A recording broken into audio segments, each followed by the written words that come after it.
Bismillahirrahmanirrahim. Halo, assalamualaikum warahmatullahi wabarakatuh. Balik lagi di channel Movie Random Email. Di video ini saya akan bahas tentang cara menghadapi interview ya. Jadi sebelumnya dibawa ngopi dulu biar lebih tenang, karena saat interview ya butuhnya ketenangan dulu. Ini hal pengalaman pribadi, jadi bisa diterapkan di teman-teman sekalian cara menghadapi interview agar lolos. Salah satu menghadapi interview itu butuh ketenangan. Nah, ketenangan ini memerlukan beberapa hal. Satu, saat interview itu teman-teman butuh waktu untuk prepare saat ke lokasi, jadi jangan buru-buru. Artinya kalau datang itu jangan mepet-mepet, bukan buru-buru datang ya, ada bagian enggak, jangan terlalu mepet. Jadi kita punya waktu untuk prepare. Jarak dari lokasi ke tempat tes itu berapa menit, itu harus diluangkan lebih panjang biar datang ke lokasi itu setengah jam udah datang. Yang kedua, saat menghadapi interview itu jaga attitude. Jadi saat interview, saat kita masuk ke ruangan si penginterview atau mungkin HRD atau mungkin user, apabila di dalam ruangan dan pintunya tertutup, itu silakan harus ketuk, jangan langsung asal buka. Atau kalau pintunya terbuka ya bilang salam, itu boleh dipersilakan masuk atau enggak dulu, jangan asal selonong. Biasanya itu hal sepele tapi ngaruh untuk kelulusan. Jadi kalau attitude-nya atau sopan santunnya nggak dipakai, ya asal selonong aja, asal duduk aja, biasanya langsung di blacklist. Jadi nggak akan lolos. Itu sebelum di interview udah pasti nggak akan lolos. Jadi untuk teman-teman yang interview, langkah baiknya itu salam dulu saat mau interview, terus tanyain dulu bahwa boleh duduk atau enggak. Dari sebelum dipersilakan duduk, jangan duduk. Itu poin pertama. Poin kedua, untuk menghadapi interview itu lebih ke persiapan diri. Itu mencakup satu, di interview itu akan nerangin data diri, kayak data diri KTP, nama, tempat tanggal lahir, terus orang tua kerjanya apa, terus anak keberapa, dan sebagainya. Itu intinya data diri. Itu harus sudah hafal di luar kepala ya, yang mau diceritain tentang data diri apa aja. Ini nggak usah bertele-tele, artinya cukup singkat, jelas. Jadi nama, tempat tanggal lahir, terus orang tua kerjanya apa, terus ibu, bapak, kakak, semua adik itu kerjanya apa, terus yang seterusnya pengalaman kerja pribadi. Pengalaman kerja pribadi ini ada disarankan semua pengalaman kerjanya banyak, lebih dari 2. Itu pasti nerangin PT yang paling lama ya. Lama bukan lama kerjanya berapa tahun, lebih ke pertama kerja kita di PT mana, itu simpel aja. Yang diceritain tentang nama PT, job desk-nya apa, atau bagiannya apa, lama kerjanya berapa tahun.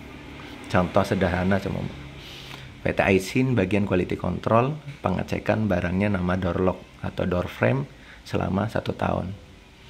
Yang kedua, semua PT yang Spring bagian engineering, lebih ke verifikasi data engineering selama sekian tahun. Alasannya habis kontrak, alasannya itu habis kontrak. Nah, biasanya akan dipertanyakan, kenapa kok nggak diangkat? Nah, biasanya langkah awal itu lebih ke produksi. Itu bisa, jadi produksinya turun bisa.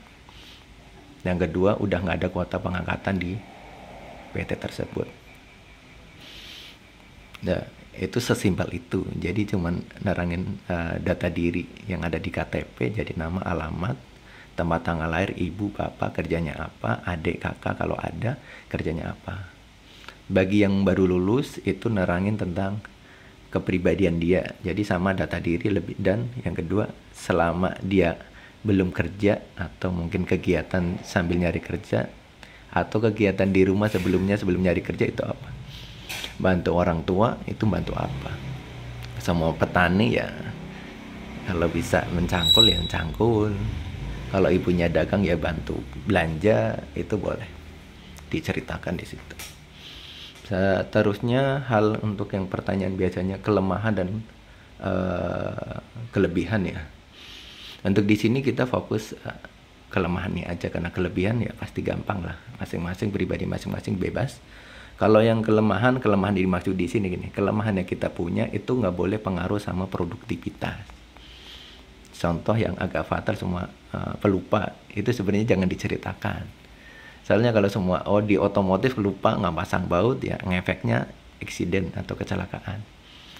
Yang dimaksud di sini semua yang ditanyakan HED, kelemahan itu yang bisa kita perbaiki. Contohnya kelemahan kita salah satunya tuh orangnya pendiam.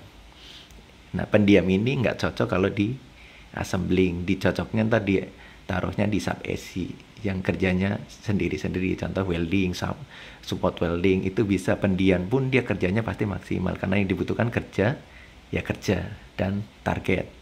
Kalau assembling itu butuh sosialisasi, karena apa? Dia butuh satu grup. Kalau yang satunya diem, satunya nggak bisa ngomong, ntar ada masalah apa nggak ngerti di satu grup tersebut. Salah satu tadi pendiam, yang kedua mungkin boros, itu ngaruh. Kalau orangnya boros, belum gajian udah habis, pusing, jadi konsentrasi berkurang. Takutnya produktivitasnya berkurang juga, jadi ngaruh. Kurang konsentrasi, akan ada part yang nggak kepasang ataupun kelewatan, itu ngaruh juga. Jadi ada tadi pendiam, terus boros, yang seterusnya keras kepala. Kalau di PT itu nggak boleh keras kepala, walaupun kita benar itu harus ngikutin atasan. Kenapa? Walaupun kita punya data bahwa data kita benar, atasan nggak suka, yang efeknya ntar habis kontrak karena nggak akan diperpanjang. Jadi ada satu, ulangin lagi, ada pendiam itu kelemahan, terus boros, nggak bisa nyimpen duit, takutnya sebelum akhir bulan itu habis duitnya, jadi pusing, jadi nggak konsentrasi, terus keras kepala juga ngaruh. Itu contoh-contoh yang kelemahan-kelemahan ya untuk pribadi masing-masing yang bisa diperbaikin ya.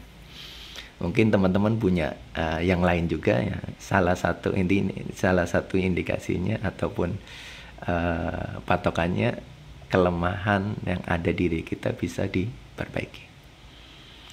Terus pertanyaan yang muncul biasanya ada lagi, apa yang menyebabkan atau apa yang membuat kita bisa diterima di PT tersebut.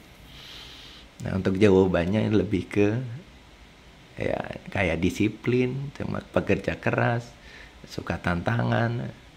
Pokoknya intinya kita kerja untuk bantu orang tua, kayak gitu aja. Itu biasanya untuk tes pertanyaan-pertanyaan. Itu aja intinya, sarannya diulangin lagi. Untuk interview itu langkah-langkah biar interviewnya lolos. Satu, persiapan waktu dulu, jadi dari istirahat juga, waktu datang juga. Yang kedua, attitude. Jadi saat kita masuk ke ruangan orang, mau HED mau user, itu ketuk pintu, salam dulu, dan nanya boleh dipersilakan duduk atau enggak, jangan duduk dulu. Yang ketiga, persiapan diri, kita mau ceritakan tentang apa aja di PT tersebut, termasuk data diri, pengalaman kerja. Nah, pengalaman kerja nggak usah diceritakan semua, itu yang simple aja. Simpelnya itu ada 3, nama PT-nya, kerja di PT apa, bagian atau job desk-nya apa, terus lama kerjanya apa, lama kerjanya berapa lama atau berapa tahun, alasannya ya itu udah hampir semua yang habis kontrak lah, habis kontrak. Udah, habis itu